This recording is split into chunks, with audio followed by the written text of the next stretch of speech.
नाज़रीन, आज की इस वीडियो में हम बात करेंगे कि डंकी क्या है जिसने पाकिस्तानियों को बड़े ख्वाब मगर अलनाक हकीकत दिखाई है। गैर कानूनी तारकीन वतन को दूसरे मुल्कों तक ले जाने के अमल को पंजाबी में डंकी कहा जाता है और ये काम करने वाले डंकर कहलाते हैं। तुर्की से यूनान बसरिया पानी सफर के लिए छोटी कश्तियां इस्तेमाल होती थीं। इन कश्तियों से पंजाबी लफ्ज डंकी बना। इंसानी स्मगलर्स का एक बहुत बड़ा नेटवर्क है। ये लोग यूरोप में दाखिल होने के लिए एक बड़ी रकम अदा करते हैं। लोगों की सोच होती है कि यूरोप में अच्छा कमाएंगे, मुश्किलात दूर होंगी, उनका तर्जे जिंदगी अच्छा हो जाएगा। लेकिन देखा जाए तो यूरोप पहुंचने वाले अक्सर लोग जो ख्वाब लेकर यूरोप आते हैं वो पूरे नहीं होते, तो उनकी सूरत हाल बहुत खराब हो जाती है। पहले हंगरी, सर्बिया की सरहद से लोग यूरोप दाखिल होते थे, लेकिन अब वहां बाड़ लगा दी गई है। इसलिए अब नया रास्ता लीबिया से है, जहां से लोग जाने की कोशिश करते हैं। ज्यादा पैसे दें तो एजेंट लीबिया तक वीजा लगा देते हैं और इससे आगे गैर कानूनी सफर का इंतजाम करते हैं। पाकिस्तान में जो इस गैर कानूनी सफर को डील करते हैं वो खुद भी ऐसे ही यूरोप गए होते हैं, इसीलिए वो इन ताल्लुकात को इस्तेमाल करके मजीद लोगों को भी भेजते हैं। गैर कानूनी तारकीन वतन के मौजू पर बात नहीं की जाती क्योंकि इसमें बैनुल-अक़वामी सरहदें मुलव्वस होती हैं। हम चाहते हैं कि लोगों को उन मुश्किलात का पता चले जो वो रास्ते में फेस करते हैं, ताकि वो ये रास्ते इख्तियार करने से गुरेज करें। यूरोप में दाखिले से पहले इन ममालिक में तारकीन वतन की हालत बहुत बुरे हालात जिंदगी के गुजर रहे होते हैं। एनजीओज उन्हें खाने की चीजें देती हैं। ये चूंकि इन ममालिक में गैर कानूनी होते हैं, इसलिए इनके कोई हकूक नहीं होते। ये आपको वहां जंगल में मिलेंगे, पुलों के नीचे मिलेंगे, पार्किंग्स में खैमे लगा के बैठे होते हैं। शहरों में नहीं जा सकते क्योंकि फिर पुलिस पकड़ लेती है। पुलिस को भी पता होता है कि आज 400 लोग दाखिल हुए हैं, उनके पास जेल भर चुके हैं, लेकिन उन्हें पुलिस कहीं ले जा नहीं सकती। जो जगह हैं वो भर चुकी हैं। ये यूरोप के लिए भी बहरान है। यूरोप जाकर देखें तो कई साल तक ये छुपकर काम करते हैं। इसकी जमानत नहीं कि उन्हें उजरत मिलेगी या नहीं, या कितनी मिलेगी। आजिर जब दिल करेगा, जितना दिल करेगा पैसे देगा, क्योंकि उन्हें भी पता है कि ये गैर कानूनी तारकीन वतन हैं। कई लोग 6-7 महीने तक काम करते हैं, उन्हें उजरत नहीं मिलती, लेकिन वो उनके खिलाफ कानूनी कार्रवाई नहीं कर सकते। ये यहां से ख्वाब तो बड़े बड़े लेकर जाते हैं, लेकिन इसकी हकीकत बहुत अलमनाक है। पाकिस्तान से यूरोप दाखिल होने के लिए ये लोग अपनी जान को खतरे में डालते हैं। ये भेड़ बकरियों की तरह सफर करते हैं। ये बगैर खुराक के सरहद पर बॉर्डर पुलिस की फायरिंग से बचते हुए अपनी जिंदगी को खतरे में डालते हैं। जिन लोगों से भी अब तक बात की गई है, उनमें से 90% लोग कहते हैं कि उन्हें दूसरा मौका मिले तो इस तरह नहीं आएंगे। वो कर्ज लेकर या माओं के जेवर बेचकर आते हैं। वो वापस जाना चाहते हैं लेकिन जा नहीं सकते। सरहदी फोर्सेस की जानिब से पकड़े जाने वाले लोगों पर जिस्मानी तशद्दुद किया जाता है। हंगरी की सरहद पर फोर्सेस लोगों पर तरबियत याफ्ता कुत्ते छोड़ देते हैं। कई लोग जख्मी होकर वापस भाग जाते हैं।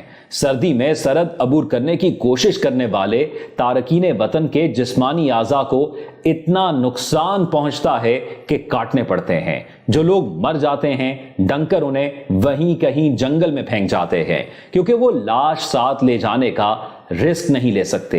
इस सारे सफर में जान का खतरा बहुत ज्यादा होता है। मौसमियाती खराबी, शदीद सर्दी और फोर्सेस की फायरिंग का डर होता है। खास तौर पर ईरान और तुर्की की सरहद पर पहाड़ी इलाकों में बहुत ज्यादा सर्दी होती है। इसके अलावा एक और खतरा भी है। कई पाकिस्तानी तुर्की में अगवा भी हुए हैं, जहां उनकी वीडियोस बनाकर उनके घर वालों को भेजी गई कि पैसे भेजें। मगर नाज़रीन, एक और अहम सवाल है कि क्या वजह है कि पाकिस्तान के बाद शहरी गैर कानूनी रास्तों से यूरोप जाने और अपनी जिंदगी बदलने का ख्वाब देखते हैं।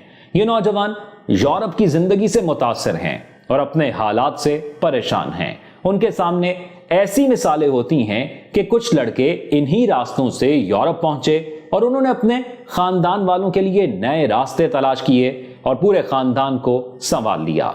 ایسے لوگوں کو ہیرو بنا کر پیش کیا جاتا ہے کہ جنہوں نے خاندان کے لیے اپنی جان داؤ پر لگا دی۔ ایسے واقعات لوگوں کی سماجی یادداشت کا حصہ ہیں۔ ان کرداروں کو یاد رکھا جاتا ہے۔ کیسے ان افراد نے اپنی جان خطرے میں ڈال کر خاندان کی خاطر جھنڈے گاڑے۔ ان کے مطابق نوجوان ملک میں رہتے ہوئے محنت کرنے کے بجائے اسی جنون میں یہ خطرہ مول لیتے ہیں اور بہت سے لوگ اس میں ناکام بھی ہوتے ہیں۔ آئے روز ناظرین ہم اپنے ارد گرد ایسے بہت سے واقعات سنتے ہیں جس میں شاید کوئی کامیاب ہوتا ہے اور شاید کوئی ناکام ہوتا ہے۔ بات صرف اتنی نہیں ہے کہ یہ وہاں پہنچ جاتے ہیں، بات اس سے آگے ہے۔ بات یہ ہے کہ یہ وہاں پر جاتے ہیں، وہاں پر کم اجرت میں شروع میں کام کرتے ہیں اور 3، 4 یا 5 سال تک یہ اپنے پیاروں سے مل نہیں سکتے۔ گھر میں کوئی فوتگی ہو جائے، کوئی خوشی آ جائے، بڑے سے بڑا حادثہ ہو جائے، ان لوگوں کو اجازت نہیں ہے کہ یہ واپس ملک چھوڑ کر آئیں، کیونکہ یہ اس ملک کے شہری نہیں ہیں۔ اور ستم ظریفی دیکھیے گا کہ جو ایجنٹس ان کو لے کے جاتے ہیں وہ ان کی مکمل چیکنگ کرتے ہیں۔ وہ دیکھتے ہیں کہ ان کے پاس کوئی پرچی ہے یا نہیں، اگر ہے تو وہ ان سے لے لیتے ہیں۔ وہ دیکھتے ہیں کہ کیا ان کے پاس کوئی کرنسی ہے یا نہیں، اگر ہے تو وہ ان سے لے لیتے ہیں۔ اور یہ اس لیے کیا جاتا ہے کہ کل کو یہ راستے میں کہیں زخمی ہو جائیں، پکڑے جائیں یا مر جائیں تو یہ ان کو وہاں چھوڑ دیتے ہیں۔ اور وہاں پر جو لوگ مر جاتے ہیں اور جن کی لاشوں کو پیچھے چھوڑ دیا جاتا ہے وہ لوگ بالکل لاوارث ہوتے ہیں۔ نہ ان کی جیب میں نشاندہی ہوتی ہے، نہ فوجیوں کی طرح ان کی کلائی پر یہ لکھا ہوتا ہے کہ یہ کس ملک کے شہری ہیں، تو ان کو ایک ایسی لاش جس کا کوئی وارث نہیں سمجھ کر اسی علاقے میں دفنا دیا جاتا ہے اور ان کے اپنے پیارے ان کی زندگی کی آس لگائے پوری زندگی اشک بار آنکھوں سے ان کا انتظار کرتے رہتے ہیں۔ ناظرین، اس ویڈیو کو بنانے کا مقصد صرف یہ ہے کہ آپ کو بتایا جائے کہ بہت سے آسان طریقے بھی ہیں۔ میں بڑا حیران ہوا جب مجھے یہ پتا لگا کہ 23 لاکھ روپے لے کر لوگوں کو یورپ لے جانے کے لیے اس المناک سفر سے گزارا گیا جس سے ہم آج گزر رہے ہیں، جس کو ہم آج سن رہے ہیں۔ یقین مانیں گے اتنی رقم میں آپ جائز طریقے سے جا سکتے ہیں، لیکن مسئلہ یہ ہے کہ آپ ان لوگوں سے ملتے ہیں جو 2 نمبر کام کر رہے ہیں۔ آپ اپنے مستقبل اور اپنی زندگی اور اپنے پیاروں کے لیے صرف اتنی سی بھی ریسرچ نہیں کر رہے کہ ہم کیا لیگل طریقے سے بھی جا سکتے ہیں، اور پھر یہ وہ لوگ ہیں جو کمیشن پر آپ کو دوسروں کے سامنے بیچ دیتے ہیں۔ ایسے بے بہا قصے ہیں، میں اگلی ویڈیو کے اندر آپ کو بتاؤں گا ان تمام قصوں کے حوالے سے جو میری نظر سے گزرے ہیں، جن سے میں ملا ہوں، جن ماؤں سے میں ملا ہوں، جن بہنوں سے میں ملا ہوں، جن بھائیوں سے میں ملا ہوں، کہ وہ کیا داستانیں سناتے ہیں۔ کوشش کریں کہ اپنی زندگی کا خیال رکھیں، کیونکہ آپ کے ساتھ اور بہت سے لوگ جڑے ہیں۔ زندگی میں ایک شارٹ کٹ سب کی زندگی تباہ کر دیتا ہے۔ جو بھی قدم اٹھائیں اپنا اور اپنے پیاروں کا خیال رکھتے ہوئے اٹھائیں۔ آپ کا بہت شکریہ، اپنا خیال رکھیے گا۔